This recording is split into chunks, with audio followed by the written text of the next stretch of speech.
सभी साथियों का मोस्ट वेलकम आपके अपने यूट्यूब चैनल एम के टीचिंग पॉइंट में। साथियों बात करेंगे प्राथमिक शिक्षक भर्ती में बीएड की स्थिति को लेकर के। जैसा कि साथियों आपको अवगत करा दें, पटना हाई कोर्ट ने एक आदेश जारी किया था जिसमें स्पष्ट रूप से डीएलएड अभ्यर्थियों को जो है मौका दिया था और बीएड अभ्यर्थियों को प्राथमिक शिक्षक भर्ती से बाहर कर दिया था। वो मामला इसलिए चल रहा है क्योंकि वर्तमान में बिहार शिक्षक भर्ती को लेकर के स्थिति स्पष्ट नहीं हो पा रही है। प्राथमिक की जो भर्ती वर्तमान में गतिमान है उसके सापेक्ष अगर हम देखें तो लगभग 3.90 लाख बीएड अभ्यर्थी जो हैं इसमें कहीं ना कहीं स्पष्ट रूप से भाग लिए हैं और उनको जो है कहीं ना कहीं काउंसलिंग प्रक्रिया में सम्मिलित करने को लेकर के, नियुक्त करने को लेकर के बिहार सरकार जो है सुप्रीम कोर्ट अपनी याचिका के माध्यम से गई थी, लेकिन वो स्पेशल अपील फिर से बिहार सरकार ने वापस ले ली थी सुनवाई के दौरान। और कहीं ना कहीं कोर्ट की तरफ से यह भी निर्देश दिया गया था कि अगर आपको ये याचिका दोबारा करनी है तो उस बेंच के सामने करिए जो स्पेशल रूप से आपके बीएड वर्सेस बीटीसी मुद्दे की सुनवाई करके जिसमें जजमेंट जारी किया गया है।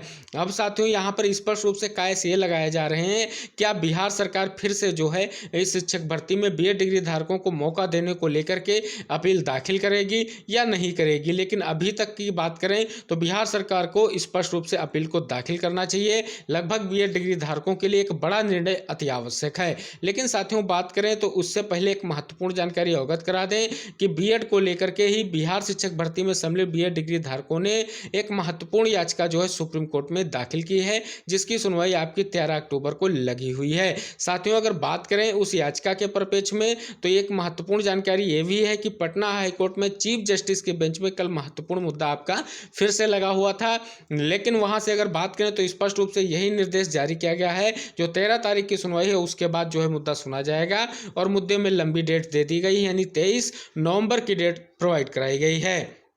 अब साथियों बात कर लें कि आपके इस मुद्दे का निस्तारण यानी प्राथमिक में बीएड रहेगा या नहीं रहेगा, 69,000 शिक्षक भर्ती कैसे महत्वपूर्ण है। साथियों बात कर लें तो 69,000 शिक्षक भर्ती से भी संबंधित कई सारे मुद्दे जो बीएड वर्सेस बीटीसी के हैं या बीएड वर्सेस शिक्षा मित्रों को लेकर के रहे हैं हाई कोर्ट से सुप्रीम कोर्ट तक लंबित हैं। इसी मुद्दे को लेकर के एक महत्वपूर्ण याचिका की सुनवाई हाई कोर्ट की लखनऊ बेंच में कल होने जा रही है और एक महत्वपूर्ण याचिका जो शिक्षा मित्रों की तरफ से सुप्रीम कोर्ट में की गई है बीएड डिग्री धारकों को बाहर करने की और 90-97 वाली जो पहले की याचिका थी उस पर, जिसमें स्पष्ट रूप से कटाव को कम करके 40-45 करके शिक्षा मित्रों को लिया जाए, लेकिन सरकार ने 60-65 का कटाव पर जो है भर्ती कर ली थी, जिसमें बीएड डिग्री धारकों के आ जाने से जो है शिक्षा मित्रों का चयन नहीं हो सका था। वो दोबारा से सुप्रीम कोर्ट गए हैं और उनकी मांग है कि बीएड डिग्री धारक जितने भी चयनित हैं या भविष्य में चयन सूची में सम्मिलित हो जाएंगे सभी पर रोक लगा दी जाए और शिक्षा मित्रों को स्पष्ट रूप से नियुक्ति प्रदान कर दी जाए। हालांकि बीटीसी कैंडिडेट भी यही कह रहे हैं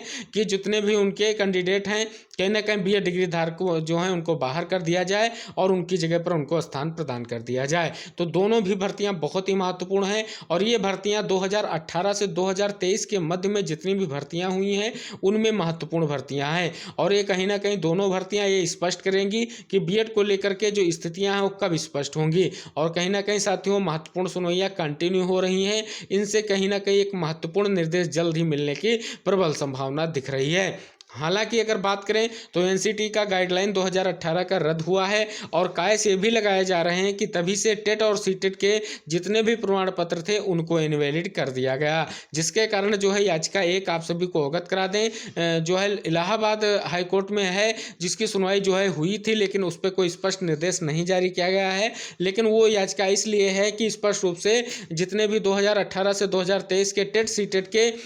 जो हैं अभ्यर्थी हैं या जिनके पास प्रमाण पत्र हैं उनको सीधे तौर पर इनवैलिड कर दिया जाए स्पष्ट रूप से उत्तर प्रदेश में, जिससे कि 69,000 शिक्षक भर्ती से समस्त बीएड डिग्री धारक बाहर हो सकें। तो ये सारी चीजें जो हैं इंगित करा रही हैं कहीं ना कहीं 69,000 और बिहार शिक्षक भर्ती ही तय करेगी कि आगे बीएड का प्राथमिक शिक्षक भर्ती में जो पूर्व की भर्तियां उनमें क्या स्थिति है और कैसे स्पष्ट होगा। हालांकि साथियों अवगत करा दें एनसीटी ने जो लेटर जारी किया उससे स्पष्ट होता है कि जो नई शिक्षक भर्ती होगी उसमें बीएड डिग्री धारकों को मौका नहीं दिया जाएगा।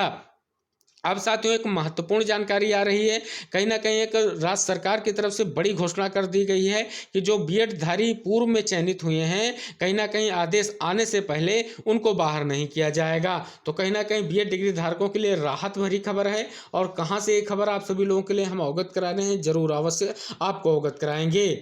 साथियों ये खबर अगर आपको अवगत कराएं तो बीएड डिग्री धारक जेवीटी शिक्षकों को नौकरी से नहीं निकालेंगे। ये बात निकलकर सामने आ रही है हिमाचल प्रदेश से। बात करें तो जेवीटी पदों पर नियुक्त बीएड डिग्री धारकों को सरकार नौकरी से नहीं निकालेगी और साथ ही साथ करीब 100 नियुक्तियां पुराने नियमों के अनुसार की गई थी, जिसमें सरकार किसी भी तरीके से किसी भी अभ्यर्थी को बाहर नहीं करेगी। हालांकि भविष्य की भर्तियों में जो आदेश आया है उसको लागू किया जाएगा। ये जो है महत्वपूर्ण जानकारी दी गई है शिक्षा मंत्री रोहित ठाकुर जी के द्वारा और स्पष्ट कर दिया गया है कि जितनी भी बीएड डिग्री धारक पहले से चयनित हैं, पुराने नियमों के अनुसार चयनित हैं, उनको बाहर नहीं किया जाएगा। और एक और महत्वपूर्ण जानकारी कि 2521 जेवीटी की बैच वाइज भर्ती शुरू हो गई, यानी टीजीटी के बाद प्राथमिक में भी जो है बैच वाइज भर्ती को लेकर के स्पष्ट रूप से जानकारी आ रही है। और कहीं ना कहीं सरकारी स्कूल में 4700 प्री प्राइमरी शिक्षक भर्ती का जो मामला है उसमें अभी और इंतजार करना पड़ेगा अभ्यर्थियों को। ये आप सभी लोगों के लिए बहुत ही महत्वपूर्ण जानकारी है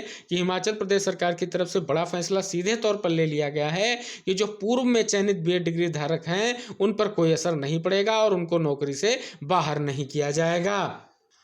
साथियों आप सभी लोगों के लिए एक बहुत ही महत्वपूर्ण जानकारी आ रही है। साथियों हम आपको अवगत करा दें कि पूर्व में आप सभी साथियों को पता है कि उत्तर प्रदेश विधान सभा की जो आपकी आश्वासन संबंधी समिति कहें या विनियमन समिति कहें, उसकी जो है बैठक को लेकर के स्थिति स्पष्ट हो गई है और 18 तारीख को बैठक होगी, जिसमें बेसिक शिक्षा विभाग के लंबित जो है मामलों पर या आश्वासनों पर जो है स्पष्ट रूप से कार्रवाई की जाएगी। इसको लेकर के आदेश जारी किया गया है जो है विशेष सचिव जी के माध्यम से, जिसमें स्पष्ट रूप से अगर बात करें तो स्पष्ट कर दिया गया है कि उत्तर प्रदेश विधान सभा की सरकारी आश्वासन समिति के समक्ष बेसिक शिक्षा विभाग के लंबित आश्वासनों के संबंध में बात करें तो ये आपकी जो बैठक है स्पष्ट रूप से इंगित किया गया 18/10/2023 को 11 बजे जो है विधान भवन लखनऊ स्थित समिति कक्ष की संख्या 48 में जो है अंकित आश्वासनों में 7-6 तो जो है आहूत बैठक स्पष्ट की जा रही है। इसी परिप्रेक्ष्य में अगर बात करें तो अपर मुख्य सचिव बेसिक शिक्षा सचिव की अध्यक्षता में 12/10/2023 को अपराह्न 4 बजे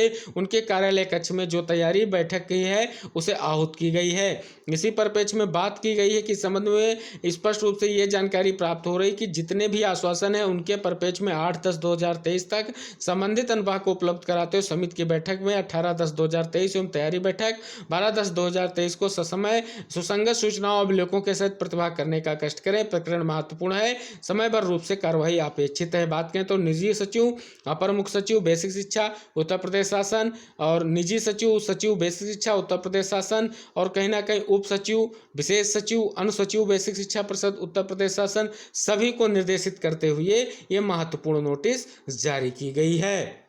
ये साथियों पहले अगर बैठक की बात करें तो 27 सितंबर 2023 को आहूत की गई थी, जिसमें अगर प्रकरणों की बात करें तो इसमें कई सारे महत्वपूर्ण प्रकरण हैं। अगर साथियों बात करें तो बेसिक शिक्षकों के जो है अंतर जनपदीय स्थानांतरण का भी मुद्दा है। साथ ही साथ अगर बात करें तो स्पष्ट रूप से यहाँ पर बीएड टेट 2011 के अभ्यर्थियों की नियुक्त किए जाने के संबंध में बहुत ही महत्वपूर्ण जानकारी है। अगर साथियों आगे बढ़ करके इसी में बात करें तो शिक्षा मित्रों को लेकर के जो वेतन है और कहीं ना कहीं उनकी योग्यता के अनुसार जो है उन पर जो है कार्रवाई को लेकर के चीज़ की गई है। और इसी में अगर बात करें आगे बढ़ते जाएंगे तो कहीं ना कहीं महत्वपूर्ण चीज़ें हैं जो आपके जूनियर हाई स्कूल हैं, यानी एडेड जूनियर हाई स्कूलों में लिपिकों के रिक्त पदों की बात की गई है। इसी तरीके से अगर आप बात करेंगे तो प्रदेश के सहायता प्राप्त जूनियर हाई स्कूलों में शिक्षकों के पदों पर भर्ती किए जाने के संबंध में भी जानकारी है। और कहीं ना कहीं प्राथमिक विद्यालयों में, माध्यमिक विद्यालयों में अंशकालिक अनुदेशकों के मानदेय को लेकर के स्थिति स्पष्ट की जाएगी। और बीपीएड धारकों को जो रोजगार दिए जाने को संबंध में ये जो महत्वपूर्ण बैठक में निर्णय लेने को लेकर के आश्वासन दिए गए थे उन पर जो है 18 को बड़ी कार्रवाई हो सकती है और बड़ी जो है महत्वपूर्ण जानकारी आ सकती है। तो ये सभी लगभग 20 प्रकरण ऐसे हैं जो बेसिक शिक्षा विभाग से जुड़े हुए हैं, जिन पर जो है इस बैठक में स्पष्ट रूप से सारी चीजें वांछनीय अभिलेखों को अवगत कराने के निर्देश जारी किए जा चुके हैं। तो साथियों आप सभी को अवगत करा दें क्योंकि बेसिक शिक्षा विभाग की तरफ से जो है इनको लेकर के क्या स्थिति स्पष्ट की जाएगी ये बहुत ही महत्वपूर्ण है। इसमें दो महत्वपूर्ण चीजें, एक तो आपका बीएड टेट 2011 और दूसरा आपका बीपीएड वाला और तीसरा आपका सहायता प्राप्त जो आपके हाई स्कूल है उसमें भर्ती, लिपिकों की भर्ती, ये सारी जो चीजें हैं कहीं ना कहीं बहुत ही विचारणीय है और इन पर जो है निर्णय होना अति आवश्यक है। तो साथियों ये विशेष जानकारियां सभी साथियों तक जरूर शेयर करें। हम अगले वीडियो में फिर उपस्थित होंगे, तब तक के लिए जय हिंद, जय भारत साथियों।